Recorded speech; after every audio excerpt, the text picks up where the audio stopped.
Justin Dunk. Justin, please proceed. Hey, Ryan, Justin Dunk, 3downnation.com. Thank you for doing this. A lot of people, I would imagine, are going to have this same question, but Justin McInnis, him re-signing with the team, do you anticipate that happening before the window or free agency? Yeah, we'd certainly like to. So we're in discussions right now. Things are going really, really well with Justin. Obviously, you guys saw what he's capable of this year. So he's been a priority for us. Betts was the other priority. We already got Betts done. I think Justin wants to be here, which obviously helps. And so in terms of timeline, don't know if I can give you that, but talks have been very, very good and expect good things moving forward. Would you say that it's close to getting over the line, or how would you categorize it? I'd say it's close. Yeah. Awesome. Thanks, Ryan. You bet. Good to see you. You too. Justin, thank you very much. We'll now proceed to Frank Stanici. Frank, please go ahead. Happy New Year. Hope you're having fun there. It's a little likewise. Okay, so now you changed the quarterback room. The motivation for doing that, did it have anything to do with ensuring that your young quarterback felt more comfortable with being the guy, a kind of reset? Yeah, no, I don't think so. I think it was just, we felt that Nathan was the best quarterback moving forward. Obviously, you guys have seen what he's done in the past, and we expect with the coaching change to him to get back to that 2022 level. VA is obviously a tremendous quarterback, but you certainly can't have two in the salary cap universe that we're living in. And so we made that move and committed to Nathan, and it was just about the best fit moving forward. What do you see as what will help Nathan be the quarterback he was the first time I was with you guys? And was a lot of that just the rough ride that he was given in the NFL, and you guys feel that if he flushes that, he can go back to who he was?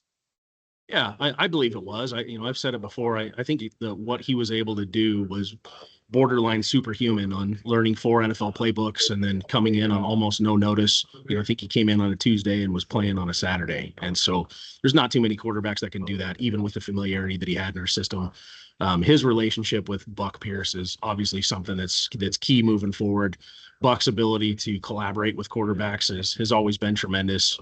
I've seen him do it firsthand when I was with Winnipeg and coming from that Lawpo tree, so to speak. So, Buck's knowledge, the way he teaches, the way he collaborates, we just feel like that's going to be something super effective with Nathan. And to be honest, it's not so much about scheme. It's about Nathan and his ability to process, to get the ball out, to know where it's supposed to go.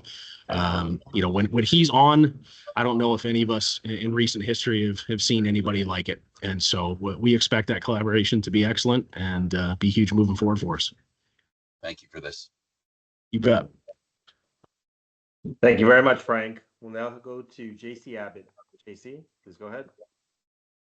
JC Abbott, 3downnation.com. Ryan, you've got 3 receivers that are under contract right now who have big offseason bonuses coming up, and Keon Hatcher, Javon Catoy, and Alexander Hollins. Given your cap situation and the guys you are re-signing or have already re-signed, how realistic is it to expect all 3 of those guys back? I mean, anything's possible. We've got to look at everything. And JC, me, we've talked about it before. Fit is everything. And so with the salary cap, sometimes that fit just does not happen. And so we're going to talk restructure. Frankly, we've talked trades with other teams, not just about those guys, about several players. But to be honest, it's tough because of those numbers, and you can only have so much salary at one position. So we're going to talk about everything. Nothing's off the table, but we're going to do what we think is best for moving the franchise forward. And if we can keep them all, we certainly will. They've all got different characteristics, different traits, and they've all played at a high level. But there are times, depending on this fit moving forward and some of the dominoes that have to fall, that you may have to adjust a contract or trade somebody or do any of those things. So everything's on the table right now. The last time we spoke, I asked you about Hollins, and you were just sort of figuring out what happened at the end of that season and in the process of evaluating that. I wonder where you are in terms of your confidence in him having a bounce back going forward. Yeah, I think the biggest thing for Hollins was the knee trouble. And so he had both of his knees scoped. Doctors say he's going to be 100% within a matter of weeks. He's recovering right now. He's already doing full rehab. And so for us medically, that was maybe the biggest thing. But at times, players lose confidence, and I think you could see it a couple of years ago. I would argue he's probably the best route runner in the league. He was a hands catcher. When you go through some drops, suddenly for some wide receivers, they start bringing the ball into their chest.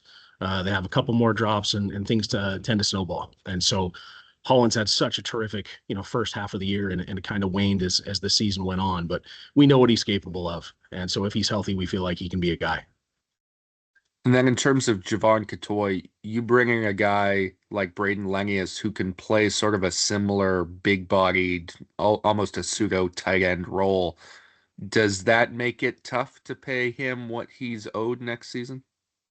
No, I mean, Catoy's a proven commodity that's done it. Braden struggled with some injuries. He's a local guy. Love the fact that we were able to get him and bring him into this roster here. He can do some of those things. He's capable of doing it, but has he done it? Has he been able to prove it over the course of his career? Not yet. And so, having two guys that can do that is a special thing, but also using them on the field at the same time is special. And so he's a good fit for Buck's offense, and that's why we brought him in. Excellent, Ryan. I'll step aside and hopefully circle back at the end. Thanks, buddy. Take care. Thank you very much, JC. Next, we'll go to John Hodge. John, please go ahead. John Hodge, 3 Down Nation. Thank you for doing this, Ryan. We really appreciate it.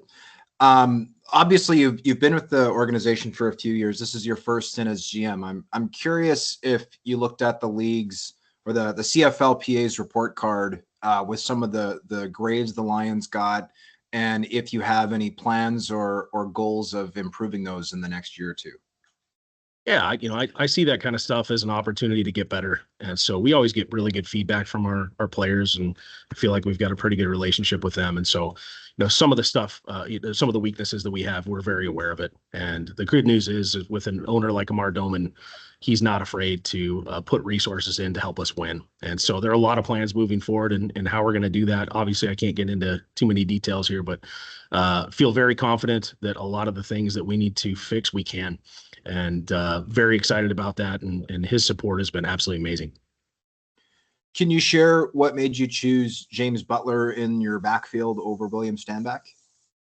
Yeah, a couple of things. Number one, we're familiar with JB. In this offense, felt like he was maybe a little bit better of a fit. And this is nothing against Will. Will worked so hard for us. You guys saw how physically he ran for us. He was excellent in pass pro. JB's the same type of guy, a little bit younger, maybe has a little bit more juice. He's got some familiarity with Nathan. And at the end of the day, again, in the salary cap world that we're living in, we felt comfortable with the deal that we had in place. And JB's our guy moving forward. Last one for me, and I'm asking all the teams this question, so I'm not singling anybody out, but could you share the length of contract that you signed in BC as GM, and also the length of contract for head coach Buck Pierce? Yeah, I signed a 3-year deal, and then Buck had signed a 3-year as well. Thank you very much. You bet. See you, John. Thank you, John. We'll next head to Ben Abel. Ben, please go ahead. Ryan, good morning. How are you? I'm excellent. How are you, Ben? Good to see you. Yeah, quick Good. question for you. Looking at the defense, just got a press release from the Lions yesterday, signing Gary Peters. Any other priorities left for you guys on defense? A couple names stand out to me. One being TJ Lee, obviously TJ's tenure here, his status with you guys in terms of contract, etc. Yeah, I mean, priorities, we're going to build through the trenches. That's something I think every team wants to do. It's easier said than done. You guys saw that we made a trade for Dejon Allen on the offensive side, and that was huge. We feel really good with bringing Betts back on the defensive side. The defensive interior, we've got some guys that have very good potential, and Jonah Tabai and Josh Banks has been an absolute warrior for us.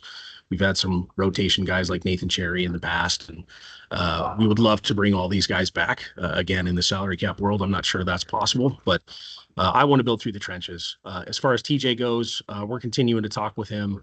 I think he's the longest tenured BC Lion.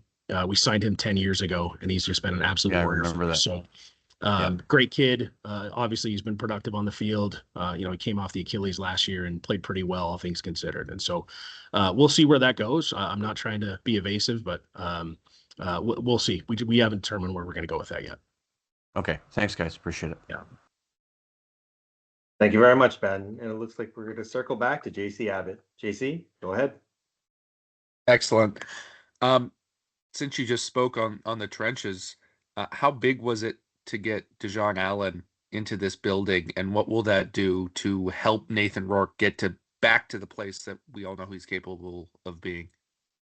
Yeah, it was huge. And Kent Perkins, who's played for us for the past 3 years at right tackle, has played some stretches where he's been absolutely dominant, and then he's played some stretches where he was very inconsistent. And so consistency has been the key for us at that spot. And so when this trade came about with Dejon, frankly, it was just something that we couldn't not do.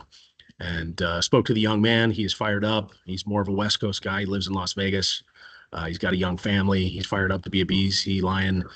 His pass protection, his feet, the grit and the toughness that we're looking for, he possesses all those things. And so, JC, it's very hard to be a bad football team with a very good offensive line, and that's what we're trying to build. And so, not only does he, help and protect Nathan, but we want to run the ball. This is Buck's offense, and so the way he gets into defenders is something that we want. We're going to preach. We're going to preach toughness and grit, and he's everything that we're hoping for. Can we expect there to be more moves along the offensive line in terms of shoring up the interior? And will that be more of a free agency focus or a draft focus? Yeah, I think both. Again, this is a foundation thing for us that, if I'm being honest, and, self-scout is an important part of our process. You've got to be honest with what you think about your team, where your weaknesses are, where your strengths are. Offensive line wise, we have not got it done like we felt like we were capable of doing. Part of that is the coaching change. The other part of it is add more pieces. And so whether it's draft or free agency, we are going to be a player. We're going to bring in the best guys possible and move forward. And last one, just building off Hodge's question about the report card, the big takeaway from that was the concerns about the training facility. This has been understood locally for a while now, but are there conversations being had with Amar and in terms of addressing that? Yeah, there have been. And again, I'm not trying to be evasive, but we should talk to Dwayne about that because he's going to have a lot more information. I know this. Look, we're aware that our facility needs work. And so we're going to address that, whether it's just improving what we have right now or possible future locations that might be elsewhere. And so I'll leave that up to Dwayne. But we're aware things need to get changed, and Amar is as well. And again, Amar is tremendous with giving us resources to win. And so I expect things to get a lot better. Excellent. Thanks, Ryan. You bet.